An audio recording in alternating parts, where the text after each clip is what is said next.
15 বছর ধরে যে তিমিরে বালিগঞ্জ ছিল সেই তিমিরেই বালিগঞ্জ আছে। এটা আমি কোথাও কোনো মানুষের এইটুকু ডিগনিটি মানুষের থাকা দরকার। 2.5 বৃষ্টি পড়লে বালিগঞ্জের সামনে জল এখনো কেন? কিন্তু আপনারা বর্ষিয়ান হয়ে বালিগঞ্জের জন্য করলেন কেন? এরা কিন্তু ভারতবর্ষেরই মুসলমান, মানে তাদের হয়ে আপনারা কি দুধেল গাই হয়ে থাকতে চান? আমাদের তো মমতা ব্যানার্জি তাও ছেঁড়া চুটি করেও রেখেছে। বালিগঞ্জের মানুষ, পশ্চিমবঙ্গের মানুষ এটা অন্তত এক্সপেক্ট করেছিল। তো এটার রেসপন্স হচ্ছে। নমস্কার। পশ্চিমবঙ্গ জুড়ে বিধানসভা ভোট এখন দোরগোড়ায়। বলা যেতে পারে রাজ্যের প্রতিটা মানুষের ঘাড়ে নিঃশ্বাস ফেলছে। এই উত্তপ্ত আবহাওয়ায় প্রতিটা ড্রয়িং রুম থেকে চায়ের দোকান সব জায়গায় চলছে চুলচেরা বিশ্লেষণ। আর এই বিশ্লেষণের মধ্যে চলছে কে জিতবে, কে হারবে, কার পাল্লা ভারী, কে হতে চলেছে তুরুপের তাস, সেই নিয়ে এখন সরগরম রাজনীতি। আমাদের বিধানসভা কেন্দ্রে রাজনৈতিক দাবার বোর্ডে এখন হট সিট হলো বালিগঞ্জ। আর এই বালিগঞ্জেই আমাদের প্রার্থী ডক্টর শতরূপা দি, আপনাকে স্বাগত আমাদের কেন্দ্রে। শতরূপা দি তার শিক্ষার হাতেখড়ি শুরু হয় লরেটো স্কুল থেকে এবং পরবর্তী গ্র্যাজুয়েশন করেন রানী বিড়লা স্কুল থেকে, এবং তারপরে তিনি কলকাতা ইউনিভার্সিটি থেকে এমএ করেন। এমএ করার পর তিনি শিক্ষাকে এখানেই থামিয়ে রাখেননি। তিনি পা রাখেন সুদূর দেবভূমি বেনারসে। সেখানে বেনারস হিন্দু ইউনিভার্সিটি থেকে তিনি ডক্টরেট ডিগ্রি লাভ করেন। শতরূপাদি, আপনাকে একটা প্রশ্ন, যে আপনি এত উচ্চ শিক্ষা করেছেন, শিক্ষার একটা, আপনি তো শিক্ষা জগতে অনেক দূর এগোতে পারতেন, কিন্তু শিক্ষা ছেড়ে এই যে রাজনীতি, যেখানে কাদা ছোড়াছুড়ি হয়, সেই রাজনীতিতে আপনি পা রাখলেন কেন? খুব ভালো প্রশ্ন করলেন। প্রথমে বলি, লোরেটো স্কুল নয়, লোরেটো হাউস। কারণ অনেকগুলো লোরেটো আছে। লোরেটো হাউস তার মধ্যে সবচেয়ে শ্রেষ্ঠ বলে আমরা লোরেটো হাউসের মেয়েরা মনে করি। দ্বিতীয়ত, আপনার যে প্রশ্নটা, আমি নিজে ব্যক্তিগতভাবে মনে করি যে শিক্ষার শেষ হয় না এবং শিক্ষাটা সবসময় পুঁথিগতও হয় না। আমার স্কুল লোরেটো হাউসের, তারপরে রানী বিড়লা গার্লস কলেজে গ্রাজুয়েশন, আপনি যা বললেন, এমএ করেছি ক্যালকাটা ইউনিভার্সিটিতে। ততদিন অবধি কন্টিনিউয়াস একটা পড়াশোনা হয়েছে। এবং তার মধ্যে যেটা আপনি মেনশন করলেন না, যে আমি ক্লাস 9-এ যখন পড়ি তখন থেকে আমি বিজেপির প্রাইমারি মেম্বার। আচ্ছা, মানে তখনও স্কুলে আমার 15 বছর বয়স, তখন আমি বিজেপির মেম্বার হলাম। এবং হলাম তার কারণ আমার বাজপেয়ীজির কথাগুলো ভীষণ কানে লেগেছিল, মনে লেগেছিল, মনে ধরেছিল, কানে লেগেছিল, মনে ধরেছিল, যে আগে দেশ, তারপরে পার্টি, তারপরে আগর হো সকে তো মেয়ে। এইটা আমার মনে হয়েছিল, দেশ সেবা যদি করতে হয়, আমার 15 বছর বয়সে, তখন যেখানে সাধারণ ছেলেমেয়েরা বিভিন্ন অন্যরকম স্বপ্ন দেখে, আমি দেশ সেবাটাকেই সবসময় একটা এক্সট্রা প্রাধান্য দিয়েছি, এক্সট্রা পেট্রিয়টিক ছিলাম। আমার বন্ধুরা হাসাহাসি কোথায়, হ্যাঁ তোর তো বেশি, কিন্তু আমার ছিল ভারতবর্ষের প্রতি, ভারত মাতার প্রতি আমার একটা আলাদা আকর্ষণ ছিল।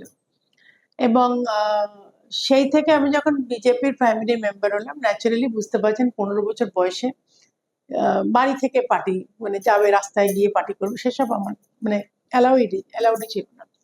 পড়াশোনা করেছি, এমএ অবধি পড়ে, তারপরে সংসার, আমার ছেলে, সবকিছু করে অ্যাক্টিভ পলিটিক্স থেকে তখন আমাকে একটু সরে থাকতে হয়েছিল। কিন্তু আমি ব্লগ লিখতাম পার্টির, এবং পড়াশোনা করতাম, পার্টি রিলেটেডও পড়াশোনা প্রচুর করেছি। বিভিন্ন মানুষের লেখা, বাঞ্চ অফ থটস থেকে আরম্ভ করে সবকিছু, পার্টির আইডিওলজিটা, অ্যাক্টিভ পলিটিক্সে ঢোকার আগে পার্টির আইডিওলজিটাকে অন্তঃস্থ করেছিলাম। তো সেই জন্য আমার তখন মনে হয়েছিল এমএ তো অনেক দূরই পড়লাম, এবার সংসার, তারপরে জীবনের অনেক সংগ্রামের মধ্যে আর পড়াশোনাটা তখন আমি ভেবেছিলাম যে তুলে রাখি, মানে পুঁথিগত পড়াশোনা। কিন্তু জীবন তো সবসময় শেখায় যদি মানুষ শিখতে চায়। তো সেই শিক্ষা বিভিন্ন রকম ভাবে জীবন আমায় শিখিয়েছে।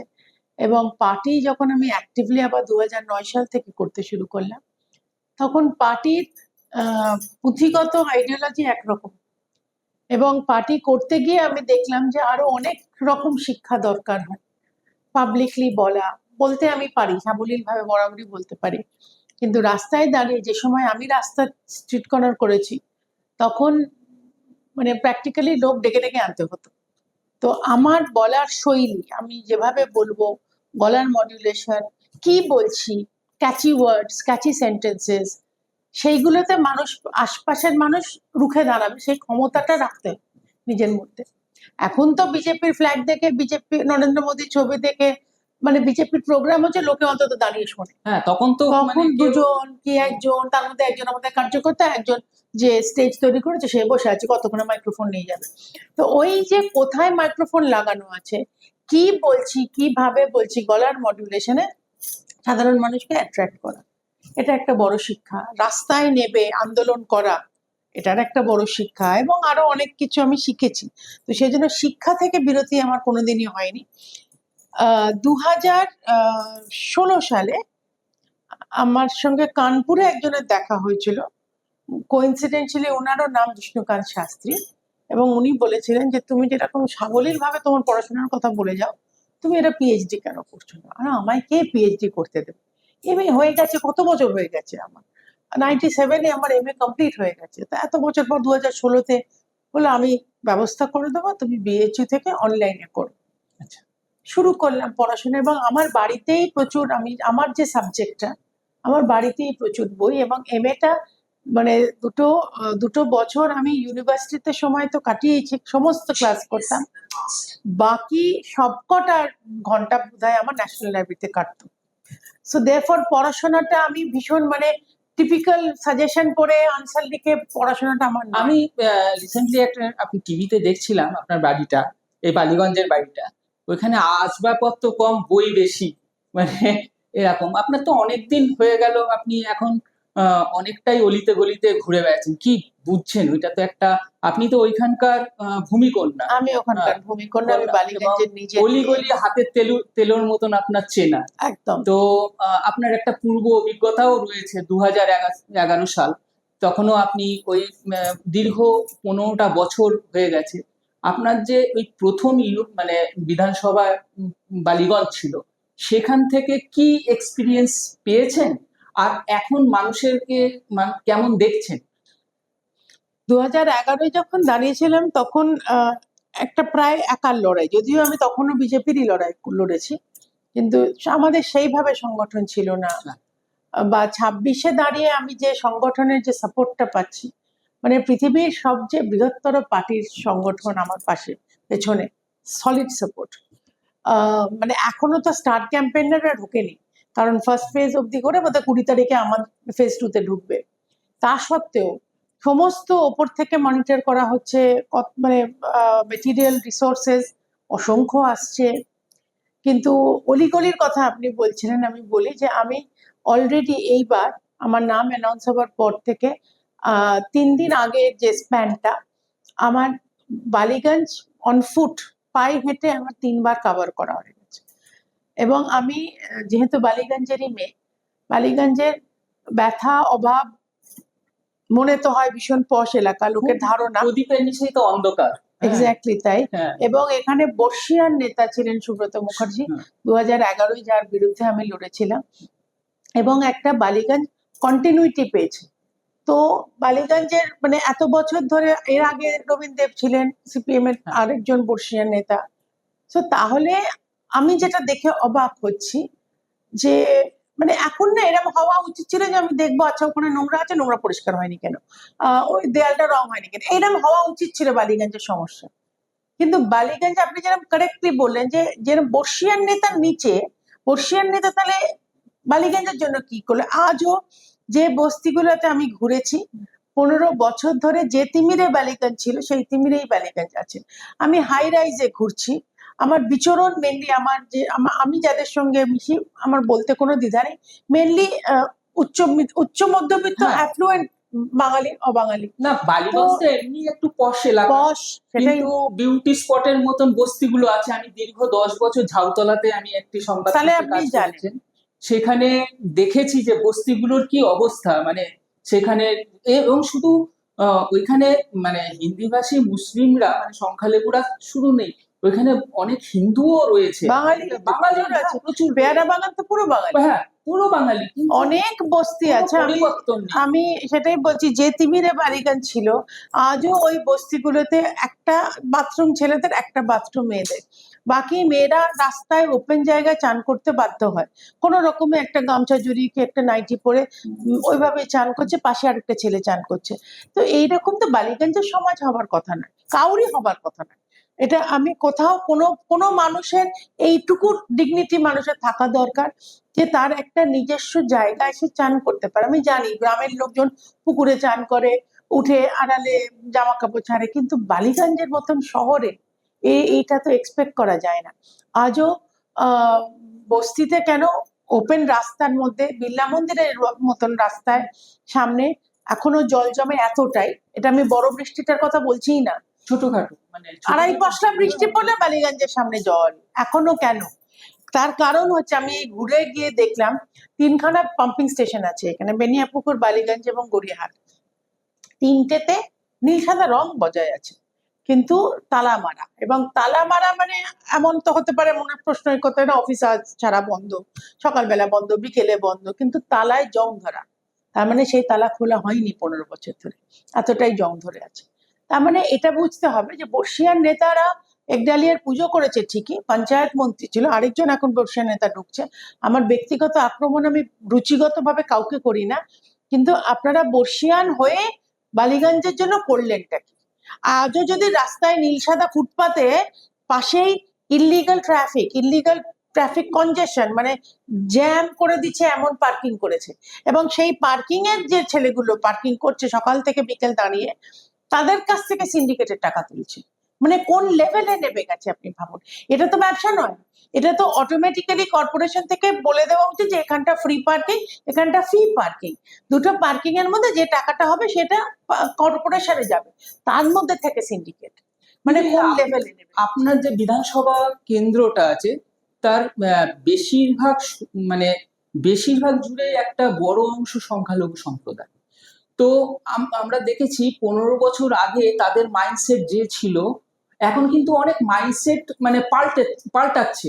কারণ আমি আপনার দারগা রোডটা কি, আপনার দারগা রোডে একটা উর্দু পেপার রয়েছে, সেই পেপারে আমি দীর্ঘদিন কাজ করেছি। তো আমি ওই কমিউনিটিটার সঙ্গে খুব ভালোভাবে মিশেছি।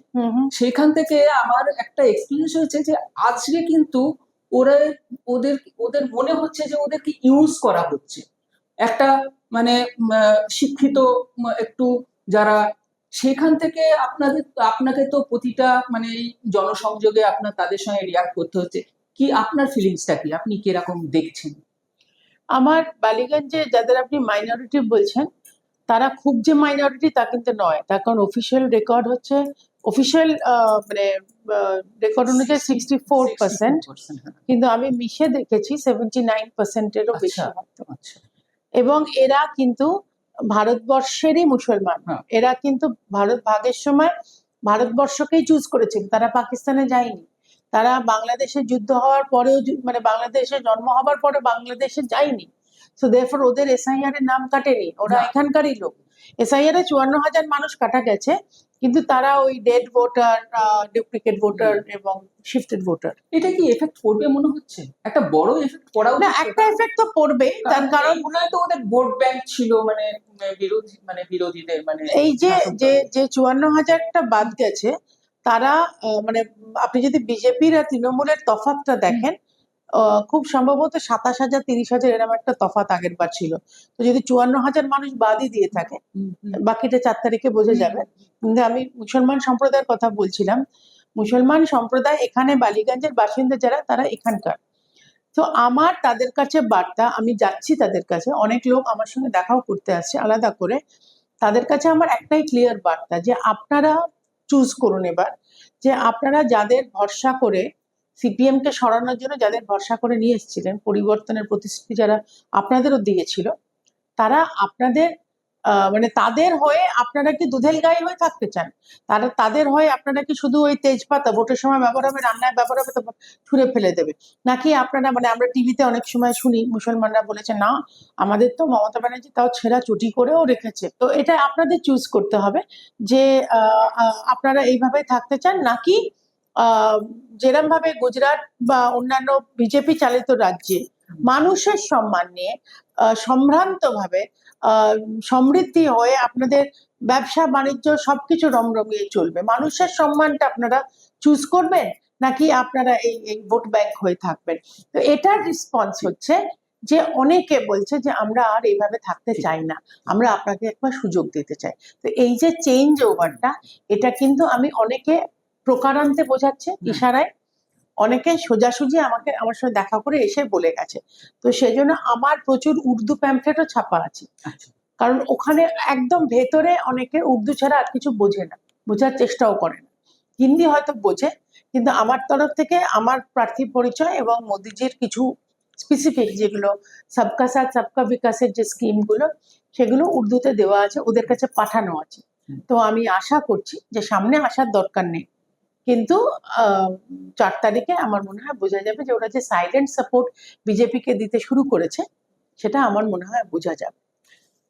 শোভনদেব বাবু তো অনেক বর্ষিয়ান, অনেক, তার তার সামনে আপনি একজন তরুণী তুর্কি আর কি। কতটা কতটা মানে আপনার এক্সাইটিং কাজে লাগছে এই ইয়েতে? আমি তরুণ নই, তরুণ আমি নই, আমার তার কাছে অনেকই ছোট, মানে তার কাছে অনেকটাই ব্যবধান। উনি আমার বাবার বয়সী। হ্যাঁ, সেই আমার এটা নিয়ে বলার কোনো রকম দ্বিধা নেই, এবং ওই জন্যই আমি ব্যক্তিগত আক্রমণ করি না। উনি বর্ষিয়ান নেতা, কিন্তু বর্ষিয়ান নেতার অনেক অনেক মানে খুব তিক্ত অভিজ্ঞতা বালিগঞ্জের হয়েছে। তো আমার মনে হয় বালিগঞ্জ আর বর্ষিয়ান নেতা না চেয়ে বালিগঞ্জের নিজের মেয়েকেই চাইবে।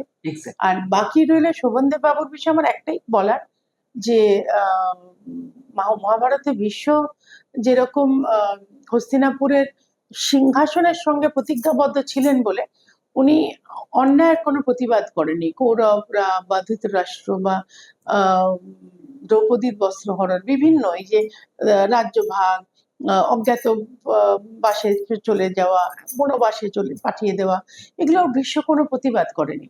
তো এরকম অসংখ্য অন্যায়, তার থেকে আরো বেশি অন্যায় তৃণমূল করে যাচ্ছে, লাগাতার করে যাচ্ছে। আমরা অন্তত পাবলিকটাই শুনিনি শোভনদেব বাবুকে বলতে যে আমি এগুলো পছন্দ করি না, কিন্তু আমি বাধ্য হয়ে আছি ওদের সঙ্গে থাকতে, এইটুকু মন্তব্য। কিন্তু এত ভদ্র মানুষ উনি, আমরা এটুকু অন্তত এক্সপেক্ট করেছি, আমরা মানে বিজেপি নয়, বালিগঞ্জের মানুষ, পশ্চিমবঙ্গের মানুষ এটা অন্তত এক্সপেক্ট করেছিল বলে আমার ধারণা, সেটা উনি করেননি।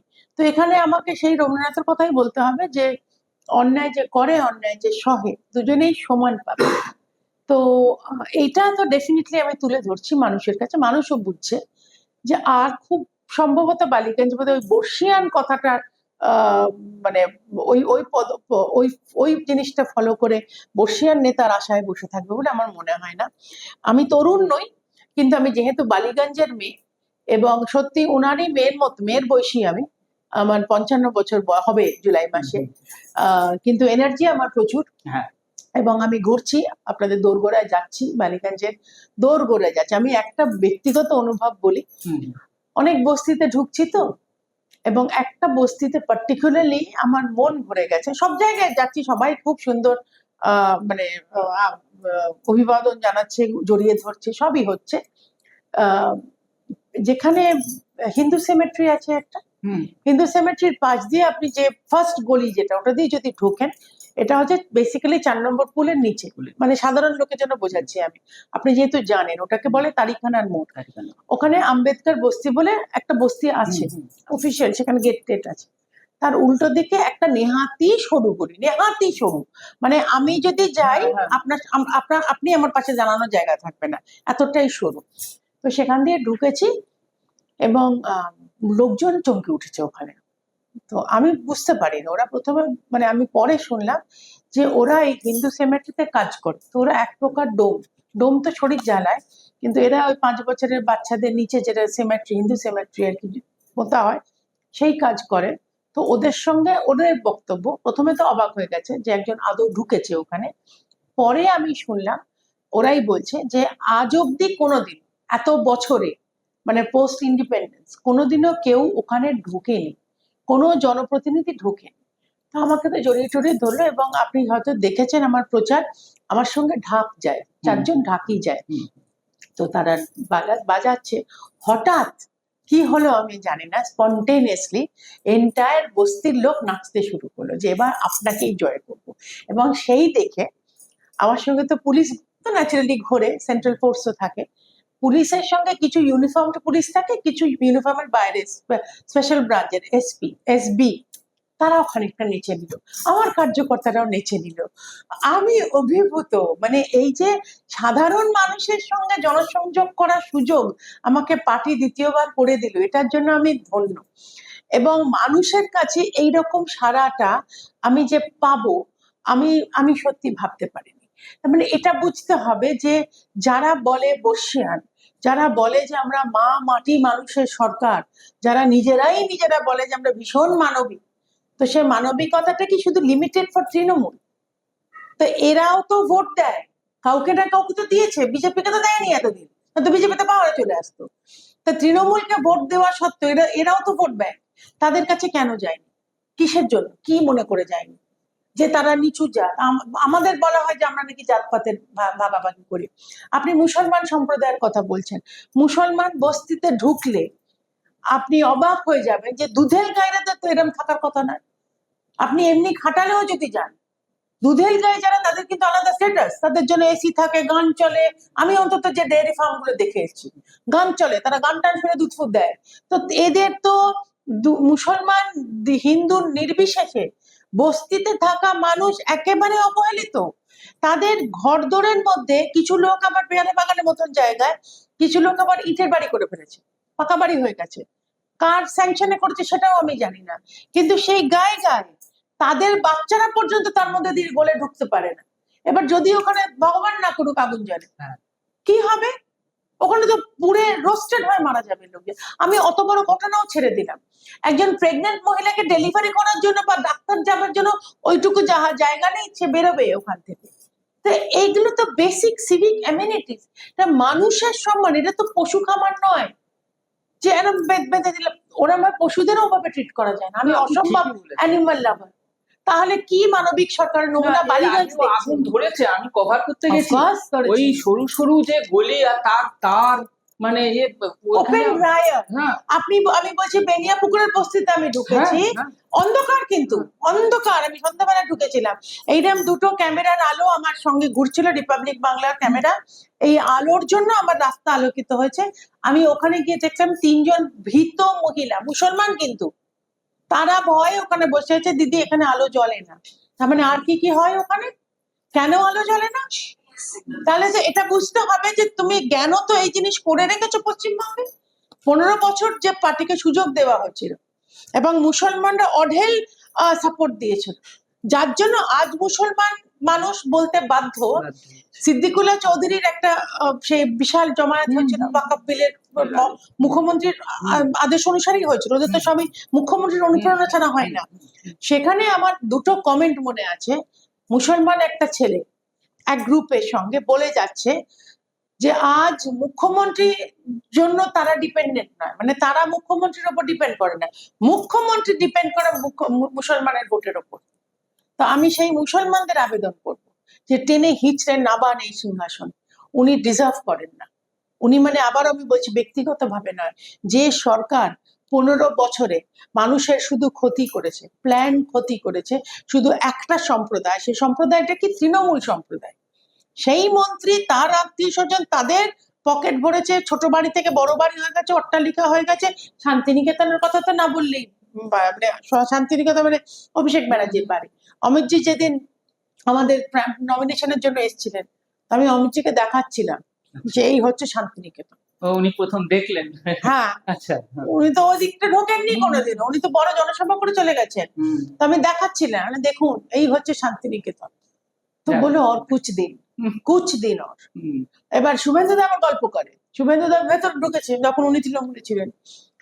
শুভেন্দু আমাদের একটা মিটিং হচ্ছে, তো সুকান্ত দা তখন স্টেট প্রেসিডেন্ট, সুকান্ত দা বলছে যে আমরা শুনেছি, আমরা তো কোনোদিনও ঢুকিনি, আমরা শুনেছি যে ওই বাড়ির মধ্যে এসকেলেটর আছে। তো শুভেন্দু দা আবার স্টেজ থেকে বলছে, না না আমি জানি, আমি তো ঢুকেছি, আমি তো জানি ওখানে একটা না দুটো এসকেলেটর আছে, এসকেলেটর থাকুক লিফট থাকুক আমার তাতে কিছু যায় আসে না। তা সাধারণ মানুষের জন্য বেসিক রাস্তাটুকু কেন করে দিচ্ছে না? আপনি বিশ্বাস করুন, বালিগঞ্জ সেক্টর রোড ম্যাক্সমিলার ভবনের যে ক্রসিং, অনেক জায়গায় এরকম। হুম, আমি স্পেসিফিক্যালি এইটার কথা বলছি কারণ সাধারণ ক্যামেরাম্যান উল্টে পড়ে গেছিল, ওরা তো পেছু হাঁটছে, আমার প্রচার কভার করার জন্য ক্যামেরাম্যান তো পেছু হাঁটছেন। এমন রাস্তা যে আমার মনে হচ্ছে আমি কোনো পাহাড়ের ট্রেকিং করতে এসেছি, যেখানে রাস্তা তো নেই, ওদের হঠাৎ মনে হয় ভোটের আগেই নাকি বড় পাইপ বসাতে হবে, হঠাৎ ভোটের আগেই মনে হয়। 15 বছর ধরে পাইপ বসানো গেল, না। এখন মনে হলো। প্রত্যেক এবার আপনি প্রত্যেক এখানেও সব আসলেন, জায়গায়, এখানে আসলেন দেখুন সব তো। জায়গায়। আমি স্পেসিফিক্যালি বলছি কারণ ম্যাক্সমিলার ভবন একটা পশ এলাকা, ম্যাক্সমিলার ভবন যে যে জায়গাটা, এবং তারপরে পরপর হাই রাইজ। হুম, তো আর আমার ফেভারিট ফুচকালা ওখানে বসে, তো আচ্ছা। ফুচকালা তো ব্যবসা হচ্ছে উঠেই গেল, কারণ ওখানে কেউ মানে ওই ক্রস করে ফুচকা খেতে যেতে পারছে না, এটা রোল এন্ড রোড শেষে। তো এইগুলোর মানেটা কি? এগুলো এগুলো কি? এগুলো এত পশ এলাকায় এটাই বালিগঞ্জের প্রাপ্য ছিল? বলছো পশ, ডিলিমিটেশন করে সিপিএম এর সময় ডিলিমিটেশন করে একটার কাণ্ড হয়ে গেছে। তারপরেও বর্ষিয়ান নেতা সুব্রত মুখার্জি কি করলো? কি করে? গায়ক এসে 2-4টে গান গেয়ে বিশাল সেলিব্রিটি, সে এসে তারই কার্যকর্তাদের সঙ্গে গুচ্ছের রাস্তায় ঝগড়া করে চলে গেল, তাই সেই যে বিদায় হলো, তাকে কোনোদিনও বালিগঞ্জের লোক রাস্তায় দেখেনি। তাও তো সুব্রত মুখার্জিকে রাস্তাঘাটে দেখা গেছে, একডালিয়া পুজো টুজো হতো। তো এই তৃণমূলের এটা কে জবাব দেবে? মানুষ এটার জবাব দেবে 29 তারিখে। যদি আপনার বিধানসভার একটা পার্ট কর্মসংস্থানের অভাবের জন্যই দুর্বৃত্তায়নে ভরে গেছে, মানে সিন্ডিকেট রাজ, এটা একটা ব্যাপক সমস্যা, মানে একটা বিশাল মাথাচাড়া সমস্যা এটা। মাথাচাড়া দিয়েছে এবং সাগরিক নাগরিক সমাজের এর এফেক্ট করছে। আর আপনার ভিশনটা কি? আপনিও তো একটা কিছু চিন্তা করেছেন যে আপনি নিজের এলাকা, যেহেতু আপনার নিজের। আমি সেদিন চৈত্র সংক্রান্তির দিন চার্জশিট লঞ্চ করেছি এবং তার সঙ্গে সঙ্গে বালিগঞ্জের ম্যানিফেস্টো লঞ্চ করেছি, বিকশিত বালিগঞ্জ বিকশিত পশ্চিমবঙ্গ বলে। এবং সেখানে আপনি একদম সঠিক বলছেন যে এত লোক বেকার, যার জন্য অনেক বস্তিগুলোতে ড্রাগ অ্যাবিউজ হচ্ছে। এটা একটা বড় ক্রাইম হয়ে গেছে। এবং আপনি যদি পেয়ারা বাগানে ঢোকেন, আপনি দিনের বেলা দেখবেন ওপেনলি সেখানে ড্রাগ পেডলিং হচ্ছে। শুধু পেয়ারা বাগান না, আরো অনেক বস্তু হ্যাঁ, অনেক আছে, আমি নিজে জানি বলে। গড়চার পেছন দিকটা সব মানে যাচ্ছে তাই অবস্থা। মানে সমাজের সোশিও ইকোনমিক স্ট্রাটার ফ্যাব্রিকটা নষ্ট করে দিয়েছে তৃণমূল এসে। তো এখানে আমাদের ডেফিনেটলি যেটা মাননীয় স্বরাষ্ট্রমন্ত্রী যেটা বলেই গেছেন আমাদের ম্যানিফেস্টোতে, যে আমাদের সমস্ত রাজ্য সরকারের যে চাকরিগুলো আমরা নতুন করে রিক্রুটমেন্ট করব, আপনাদের চাকরি কাউকে কিনতে হবে না। যে যে চাকরিগুলো বন্ধ করে দিয়েছে, মানে বলেছে দরকার নেই, এত চাকরি দিয়ে কি হবে, সেই চাকরিগুলো নতুন করে খুলে আমরা ওয়ার্ক ফুটিং এ রিক্রুটমেন্ট করব। এবং বলাই আছে যে এগুলো সব ভর্তি হয়ে যাবে এন্ড অফ ডিসেম্বরের মধ্যে। এবং আমি নিজে যেহেতু কেন্দ্রীয় সরকারের ইন্ডিয়ান ইন্ডিপেন্ডেন্ট ডিরেক্টর ছিলাম ন্যালকোতে, আমি রিক্রুটিং করেছি, সেই জন্য আমি জানি কেন্দ্রীয় সরকারের পলিসিগুলো কতটা স্বচ্ছভাবে হয়। সব মানে ইন্টারভিউ, ওই মার্কশিট সব টাঙিয়ে দেওয়া হয় রেকর্ডে। তো সেরকম ভাবে তো হবে। এছাড়া আমি বারবার যেটা বালিগঞ্জকে বলছি যে আপনারা শুধু পদ্ম ফুল ফোটান, লক্ষ্মীর আসনটা তৈরি করুন। লক্ষ্মী আনার দায়িত্ব আমাদের। লক্ষ্মী আসা মানে বিজনেস ঢুকবে, এমপ্লয়মেন্ট ঢুকবে, ইন্ডাস্ট্রি ঢুকবে, ইন্ডাস্ট্রির সঙ্গে এমপ্লয়মেন্ট ঢুকবে, এবং একটা ইন্ডাস্ট্রি ঢোকা মানে তার সঙ্গে অ্যান্সিলিয়ারি অনেকগুলো ইন্ডাস্ট্রি হবে। সে আপনি চপমুড়ি হোক, এগুলো অ্যান্সিলিয়ারি ইন্ডাস্ট্রি। চামড়ার যে মানে আমি ঢুকেছিলাম ওখানে, হ্যাঁ আমি ঢুকেছি, একটা ইন্ডাস্ট্রি, আমি ঢুকেছি লেদার কমপ্লেক্স। এবং লেদারের জায়গায় ঢুকে আপনি ওখানে স্বাস্থ্যকর পরিবেশই নয় না, এত ফিউমস। এবং মানে ওখানে দেখুন লেদারের জন্য একটা আলাদা প্লান্ট লাগে, সেটা তো বেশ কিছুটা বামতলা নদীকে চলে গেছে, চলে গেছে। কিন্তু এখনো এখানে গরিবরা আছে যারা গরিবরা। পারছে না করতে, হুম। মানে যারা অত অত টাকা হুম। নেই, যারা বামতলায় চলতে পারবে। কিন্তু সেখানে না কর্পোরেশনের পরিষ্কার হয়, ওখানে গার্বেজ ডাম্প, এবং এই যে লেদার খুলছে যেহেতু, খুলছে। তার তো ন্যাচারাল রিমেন্স গুলো আছে, অ্যানিমাল রিমেন্স গুলো, সেগুলো ওপেনলি পড়ছে। আমি সেখান থেকে ঘুরে খুব এসেছি, দুর্গন্ধ। অত্যন্ত মানে এত টক্সিক ওখানে এনভায়রনমেন্ট। ওখানেই বাচ্চারা খেলছে হ্যাঁ। এবং ওখানেই রান্না করছে। তো এটা তো মানুষের সম্মান দিচ্ছে কি আদৌ এই সরকার? এইটা তো মানুষকে এবার ভাবতে হবে যে 15 বছর ধরে এরা চুরি করলো, লুট করলো, ডাকাতি করলো, ইট বালি সিমেন্ট ব্যালট বক্সকে হজম করে নিল, সব করলো। আপনাদের জন্য কি করলো? মানুষের জন্য মানুষের সম্মানটুকু দিল কি? আমি মহিলা সুরক্ষা, আরজি কর, কসবা ল কলেজ, এগুলো নিয়ে প্রচুর আলোচনা হয়েছে। সবকটা প্রত্যেকবার গায়ে কাঁটা দেওয়া ওঠার মতন ঘটনা হয়, কিন্তু রোজ রোজ যে রেপ গুলো হচ্ছে, একটা বাচ্চা মেয়েকে পড়াশোনা করতে পাঠাচ্ছে, টিউশনে পাঠাচ্ছে অটো করে, তাকে রেপ করছে। তো সাধারণ মানুষের জীবন শৈলীটা তো এফেক্টেড মানে বন্ধ হয়ে গেছে, দাঁড়িয়ে গেছে, থমকে দাঁড়িয়ে গেছে। তো এটা তো পাল্টানো দরকার, এটা পাল্টানো দরকার, যার জন্য বিজেপি সরকার। হ্যাঁ, সেটা তো অবশ্যই। এই যে আপনি নিজে একজন মহিলা এবং আপনি নারী শক্তি, মানে আপনি নিজে মা দুর্গার উপাসক, একজন আধ্যাত্মিক জগতের মানুষ, আপনার অনেকটাই আধ্যাত্মিক জগতে। নারী সুরক্ষা নিয়ে বা নারীদের কর্মসংস্থান স্বনির্ভর, এই এই ব্যাপারে আপনার কোনো ভিউ আছে? আপনার আছে, চিন্তা ভাবনা? আছে। মোদিজি অ্যানাউন্স করেছে, আমি স্মৃতি ইরানির সঙ্গে আমরা সেদিন লঞ্চ করলাম। ইমিডিয়েটলি আজকে শ্রমিকরা ইনফ্যাক্ট এটা বলছিল যে লক্ষ্মীকে দিয়ে, মানে লক্ষ্মীর ভান্ডারকে দিয়ে তো নষ্ট করে ফেললো, লক্ষ্মী নিজে বিদায় নিয়ে নিয়েছে, লক্ষ্মীর মাকে ডেকে আনতে যাচ্ছে আমরা, অন্নপূর্ণার ভান্ডার থেকে আমরা 3000 টাকা দেবো মহিলাদের, এবং যারা যুব সাথী যারা নিচ্ছে 1500 টাকা, নিরুপায় চোখের জল ফেলতে ফেলতে তারা নিচ্ছে। তো 3000 টাকা তো ইমিডিয়েটলি, মানে আমাদের সরকার আসার সঙ্গে সঙ্গে, কিন্তু সেটা স্টপ গ্যাপ।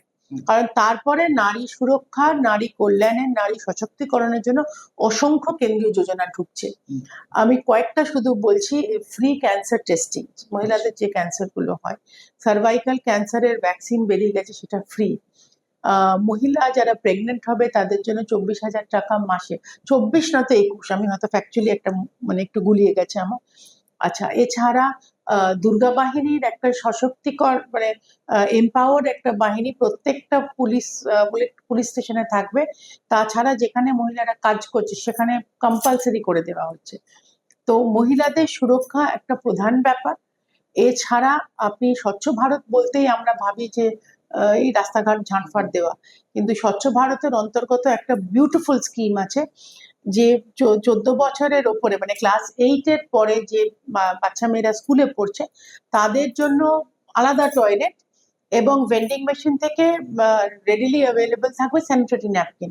এইটা নেই বলে আজ পশ্চিমবঙ্গে চাইল্ড ম্যারেজ, মেয়েদের জন্য চাইল্ড ম্যারেজ ডাবল হয়ে গেছে। একটা উন্নত পশ্চিমবঙ্গ আমরা স্বপ্ন দেখেছিলাম। আমি যদিও এই মহিলাকে কোনোদিনও ভোট দিইনি, কিন্তু অনেকে তো দিয়েছিল, অনেকেই আশা করে 3বার দিয়েছিল। তৃতীয়বার আশায় দেয়নি, ভয়ে দিয়েছিল, কারণ এমন কাণ্ড উনি করেছিলেন বা থেকে করে থাকেন, ফিয়ার সাইকোসিস জন্য মানুষ দিয়েছিল। কিন্তু যাই হোক, দিয়েছিল যখন, ওনার অন্তত এটা চেষ্টা করা উচিত ছিল, উনি চেষ্টা তো করেননি। এমন ইনসেনসিটিভ মন্তব্য করেছেন মহিলা মুখ্যমন্ত্রী হয়ে, যে একজন ধর্ষণকারীকে উনি প্রশ্রয় দিলেন, গিফট পোস্টিং করে দিল 4 ঘন্টার মধ্যে। আবার অন্যান্য মহিলা মন্ত্রীরা ভিডিও ফুটেজ রেপের চাইতে শুরু করলো, সেইতে আবার অনুপ্রেরণা জুগিয়েছে বিভিন্ন ধর্ষণকারীদের। তারা আবার কসবা ল কলেজে, আপনি জানেন, তারা আবার রেপ ফুটেজও রেখে দিয়েছে। তো এই সামাজিক অবক্ষয় একেবারে বাঙালি সমাজকে শেষ করে দিয়েছে। এখন তারা আদিক্ষেতা করে বলছে বাঙালি অস্মিতা। তো বাঙালি অস্মিতা তো তারা জানে না, বাংলা কথা, বাংলা শব্দকে একেবারে হনন করে শেষ করে দিয়েছে। কি সব হাম্বা রাম্বা, এগুলো একটা কবিতা? শুভ নন্দন বাঙালি ভাষা এটা? এই পশ্চিমবঙ্গের জন্মদিবস, যেটা অ্যাকচুয়ালি 20 জুলাই 1905 যেদিন বঙ্গভঙ্গ হয়েছিল বা থামানো গেছিল, বা যেদিন র্যাডক্লিফ মিশনে শ্যামাপ্রসাদ মুখার্জি পশ্চিমবঙ্গকে ভারতবর্ষের অন্তর্গত করছে, সেই দিনটা হওয়া উচিত। সেটা না করে উনি বাঙালির আবেগের জায়গা পয়লা বৈশাখ নববর্ষের প্রথম দিন সেইটাকে করে দিলেন বঙ্গদিবস। এগুলো কি হচ্ছে? একটা কি অ্যান্থাম তৈরি করেছে, স্টেট অ্যান্থাম, খুব ভালো কথা, উড়িষ্যারও আছে, সবারই আছে। সেটা আবার রবীন্দ্রনাথের মানে মেয়েকে গানকে করে একেবারে যাচ্ছে নিজের তাই গান, ভাষা ঢুকিয়ে নিজের দিল। ভাষা টাষা ঢুকে বেচারা রবীন্দ্রনাথ তো ওপরে আটকে উঠছে, হেঁচকি খাচ্ছে। তার গীতাঞ্জলির সঙ্গে কথাঞ্জলি একটা লাগিয়ে দিল। রবীন্দ্রনাথ কবে মারা গেছে, তার হাতে একটা ফলের রস ধরিয়ে দিয়ে যাও গান্ধীর অনশন ভাঙো। এই কি, এটার ইতিহাসের জ্ঞান নেই, ভূগোলের জ্ঞান নেই, নয় উনি চুপ করে থাকুন, নয়তো এই ইনসেনসিটিভ কথাগুলো বন্ধ করুন। আর উপায় নেই, এবার তো আমরাই যাচ্ছি, আমরাই যাবো। আমার একটা, যখন ওই 11 পরিবর্তন হয়েছিল, আমার একটা, তখন আমি কভার আলিবুদ্দিন স্ট্রিটে আমি এক কভার করতে গেছিলাম। তো তখন আমার একটা কথা মনে পড়লো আপনার কথাতে। তখন গৌতম দেব বলছেন, মানে গৌতম দেব মানে প্রশ্ন করেছিলাম আমরা যে আপনি কিরকম চাইছেন, মমতা তো নতুন এলো কিরকম। তো উনি একটা কথাই বলেছিলেন যে না, উনি কম কথা বলেন, উনি কম কথা বলেন, ওর কথাই ওকে শেষ করে দেবে। এখন তো ভুলভাল বকাটা ওনার অভ্যাসে পরিণত হয়েছে, মানে প্রতিটা জায়গায়। কিন্তু আমি যে প্রশ্নে আসছিলাম, যে উনি তো নারী সুরক্ষা হিসেবে একটা নিদান দিয়েছেন যে 8টার পর যাতে মহিলারা না বেরোয়। হ্যাঁ, ওনার খুব সলিউশন, যাকে ওই পার্টটা বাদ দিলাম। কিন্তু এখন নতুন ন্যারেটিভ নিচ্ছেন যে বিজেপি আসলে মাছ খেতে দেবে না। এইটা, এই ন্যারেটিভটা এমন ভাবে করছে, এটা কি মনে হয় যে বাংলার মানুষ ওনার কথা বাংলার মানুষ মূর্খ নয়, বাংলার মানুষ মূর্খ নয়। আর আমি যেহেতু আপনি তুললেন এই 8টার কথাটা, আমি সেটাও একটু বলে দিই, আমি ওটাই বলতে যাচ্ছিলাম তখন। মহিলারা, মানে মহিলা মুখ্যমন্ত্রী নিজেই মানে সব তর্কের অবসান করে ঘটিয়ে উনি বলেই দিলেন যে উনি করবেন না, উনি মহিলাদের সুরক্ষা দেবেন না, সেজন্য মহিলারা যেন 8টার পর বাড়ি থেকে না বেরোয়। কারণ উনি ব্যর্থ আমি বলছি না, একটা মানুষ কাজ করলে তারপরে সার্থকতা ব্যর্থতার কথা ওঠে। উনি কাজ করার চেষ্টাই করলেন না, উনি উল্টে মহিলাদের দোষ দিলেন, এবং ওনার সলিউশন হচ্ছে মহিলারা যেন না বেরোয়। এবং মাছের কথা যখন উঠছে, আমি গড়িয়াহাটে তো গেছি ক্যাম্পেইন করতে, যেদিন নাম অ্যানাউন্স ছিল পরের দিন গেছি, তারপরে আরো 2বার গেছি। এবং মাছের লোকজনকে আমি, যারা ওখানে আছে, আমাদের যেহেতু বংশগত একটা কেটারিং বিজনেসও আছে, এখন তো আমাদের জামাইও বড় কেটারিং এর মালিক, মানে আমার ছোট বোনের হাজবেন্ড। তো তারা চেনে আমাকে ব্যক্তিগতভাবে। তো আমি বললাম কি গো, তোমাদের টেনশন হচ্ছে? বল না দিদি, আপনি ফিশ ফ্রাই খেতে ভালোবাসেন, শ্রমিক দা মাছ খান, মানে শুনছে তো কমেন্ট গুলো, কেউ তো আর মূর্খ নয়।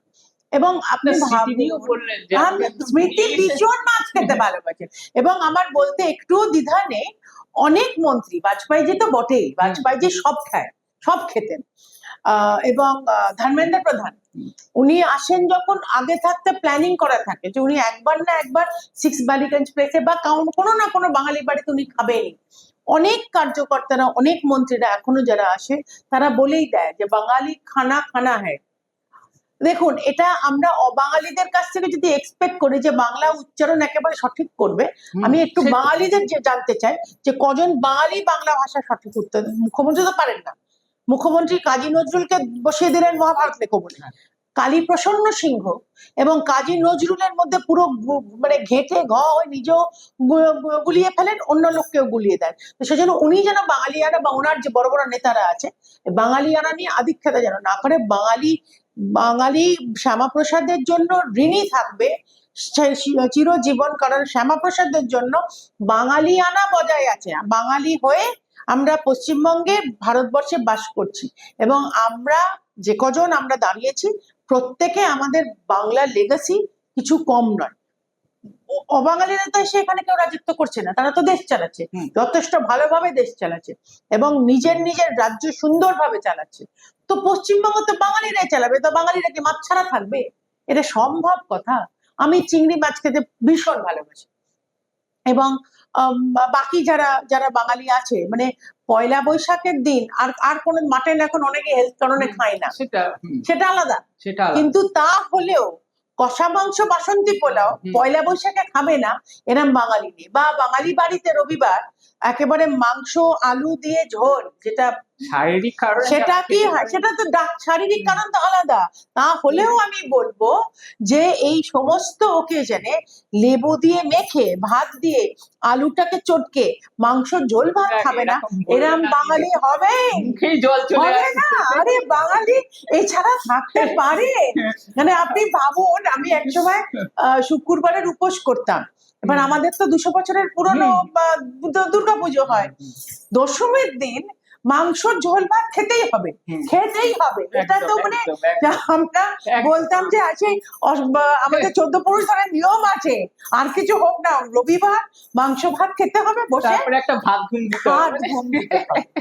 তো এই ভাত ঘুম, এবং বাঙালি মায়েরা বাড়িতে বসিয়ে ছেলেদের ভাত মাছ মাংস বসিয়ে বেড়ে খাবে, বাঙালি মানে পশ্চিমবঙ্গের মধ্যে এই স্বপ্ন আমরা দেখাচ্ছি, এবং বিজেপি যে স্বপ্ন দেখায় সেই স্বপ্ন পূর্ণ করে পশ্চিমবঙ্গের সার্বিক উন্নয়নের জন্য।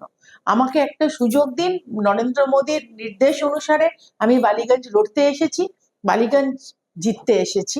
বালিগঞ্জে পদ্ম ফুল ফোটান, এবার এই মাছ ভাতের জন্যই আমাকে আমি বাঙালি, আমাকে সেই একদম সুযোগটা করে একদম একদম একদম একদম এই বিষয়ে কোনো মানে কথা হবে না, কারণ উম, ভোট নির্বাচন নির্ধারণ করে মানে জনতা। জনতা জনার্দন করেন কি হবে। কিন্তু আপনার এই ভিশন, আপনার যে এই একান্ত চেষ্টা, আপনার যে মানে আজকে একটা আড্ডার মানে খোলামেলা আলোচনায় আপনি যে বললেন, এই ভিশনটা মানুষের কাছে যাবে নিশ্চয়ই। এটার মধ্যে মানে মানুষ চিন্তা করবে এবং আপনাকে তারা ভাববে, অবশ্যই ভাববে এই কথাগুলো, ভাবার কারণ এইগুলো দৈনন্দিন সমস্যার মধ্যে পড়ছে তাদের। তো এইখানে আপনার যে ভীষণ নারী সমস্তটাই আমরা কভার করলাম।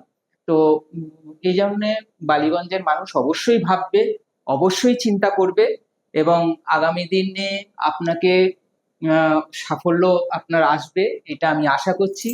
দিদি, অনেক অনেক ধন্যবাদ আমাদের আপনার এই ব্যস্ততম সময় আমাদেরকে দেওয়ার জন্য। এখন আপনাদের মানে খুব সময়ের অভাব, তার মধ্যেও আপনি এসেছেন। আপনাকে অনেক অনেক ধন্যবাদ। Thank you. নমস্কার।